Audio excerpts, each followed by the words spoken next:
હે મહારાજ, હે સ્વામી, શાસ્ત્રોમાં જે પરમાત્મા પરબ્રહ્મના સ્વરૂપનું વર્ણન છે, જે ભગવાનને વેદાંત શાસ્ત્રો મન, વાણી,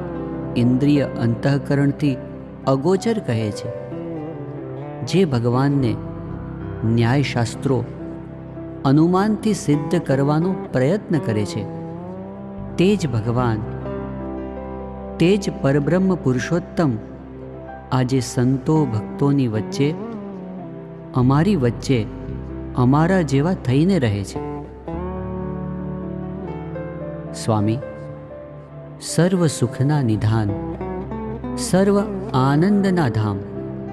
એવા સહજાનંદ સ્વામી અમને આપના દ્વારા મળી ગયા. એ અલૌકિક સુખમય મૂર્તિ, અલૌકિક